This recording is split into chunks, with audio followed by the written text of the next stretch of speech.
Alright, hello everybody, and welcome to my latest video, where I am currently going over what, or not what, if you should pull for your Suiryu and how he works. First off, I will say, just to a quick thank you to Zelion for making the thumbnail. If you know who he is, send some love his way. He's in the KSX's Discord server. He's very nice for making this thumbnail, and the UR Metal Bat analysis thumbnail as well. Anyway, let's get into it. You Are Suiryu, released just before Boros, I believe 2 months ago now. He was a very strong character that came out. So let's start off with his basic attack, or basic attack skills. For his basic attack, he deals 2 consecutive strikes to a single target and dealing 120% of his attack, with a 100% chance to inflict internal injury that deals 100% of Suiryu's attack when attacked and disappears after triggered. And his ultimate attack attacks enemies in a row with 5 consecutive strikes, dealing damage by 400 or 600% attack, which triggers breakthrough, which breakthrough, if you didn't know, cancels unyielding once per attack. And he has a 75 or 90% chance with keepsake to inflict internal injury to the main target and 3 other random enemies. With this internal injury deals 600 or 750% attack of Suiryu's attack with keepsake when attacked and disappears after being triggered, and grants himself 400 or 600% of his attack as specialized guard. This is very good and is very annoying when you are trying to kill a Suiryu, because he will just regain his specialized guard. Unless he maxes out, in which case you can kill him. Next up is his passive abilities. This, 5-star and 5p. So, he permanently grants himself 50% or 60% or 65% or 80% injury boost. And he grants himself and allies in the same column if you have the 5-star, 50%, or if you have 5p, 60% non-crit damage free that lasts for 4 rounds. Although I don't remember if it lasts longer with 5p, I'm pretty sure it just lasts the 4 rounds.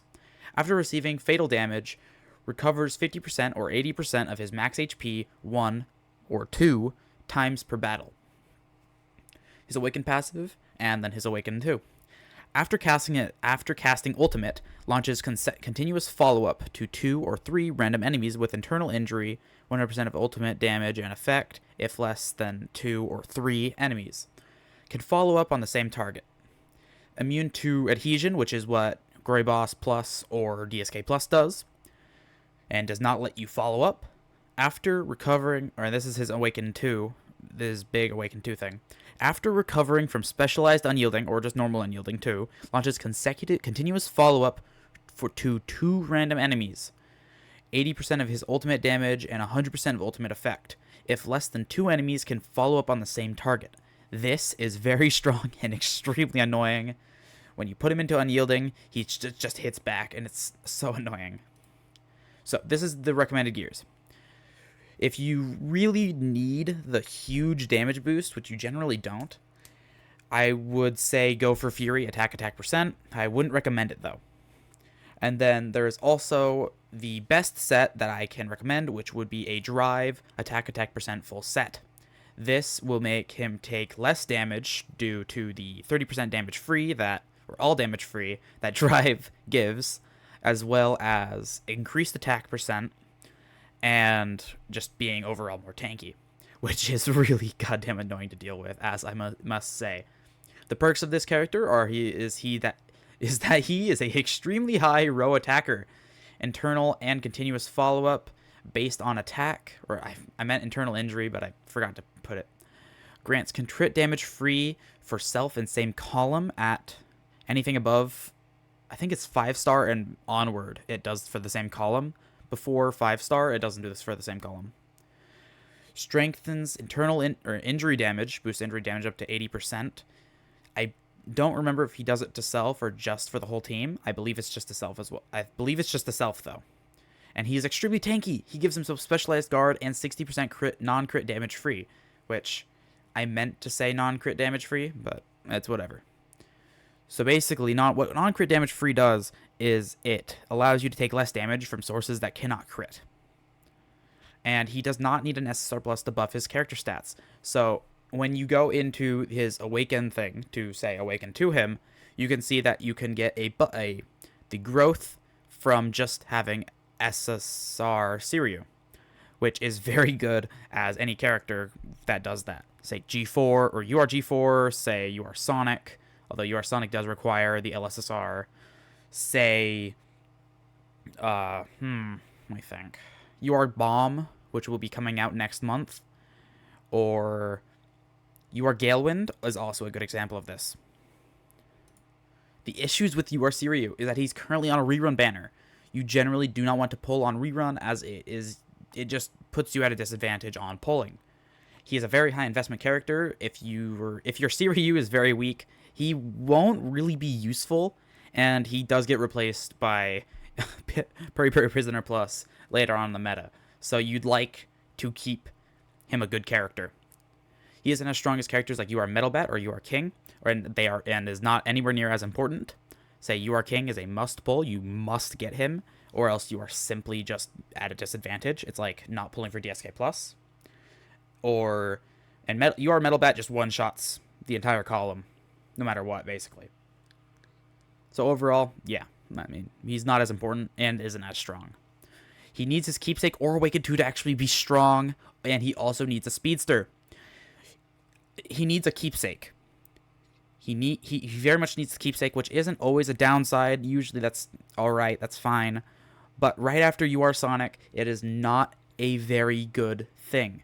As if you're pulling You Are Sonic, you definitely need his Keepsake.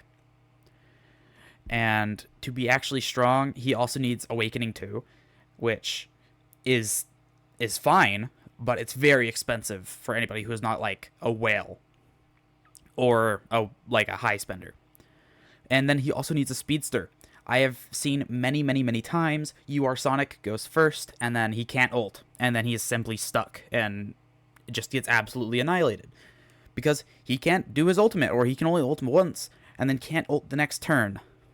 And also, his rerun banner is very close to You Are King. That is one of the issues I had also with You Are Metal Bat, is that his banner is very close to You Are King. So it is very hard to pull for a character, and then also get You Are King in, I believe, 2 months. Overall, he's a very strong DPS in the UR era, strongest DPS outside of Metal Bat. Good if you don't have if you do have a Speedster or can Keepsake or Awaken 2. That is a bit of a typo here. Good if you do have a Speedster. Ignore this NT. If you do have a Speedster or can Keepsake or Awaken 2. He has very high investment, but very good DPS, as he still kind of whoops my ass every once in a while, especially against whale people. And he's very hard to schedule for due to being in rerun, and also for his original banner being just behind the core character, which is very hard to schedule around. And now, overall, should you pull? If you're free to play, definitely not. He's on a rerun banner. Do not pull for him.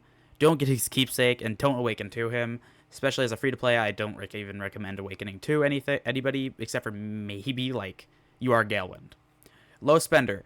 No, but if you can afford to do so and then also get You Are King down the line with his Keepsake, then it's I can say that you could do that. It is fine, more or less.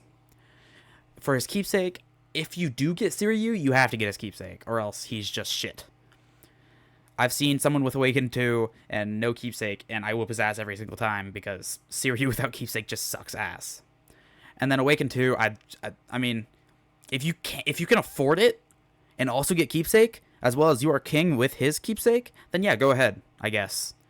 I don't recommend it, as You Are Galewind comes 2 months after You Are King, and, it's just not overall a very good investment. Pay-to-win players, or whale players, as I say. Yes, but remember, you need to get,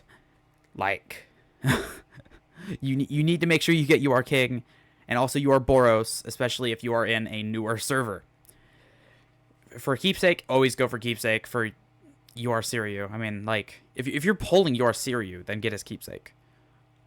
But I don't recommend even getting him, so that's why there's the asterisk. And if you're getting You Are Suiryu as a, whale, just get his Awakening 2.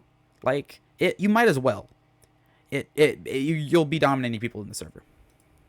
Now, that is the end of this video. I hope you guys all enjoyed. Please remember to like and subscribe. I do have support links in the description of this video, as well as my Discord server, and I hope you guys all enjoyed. Bye.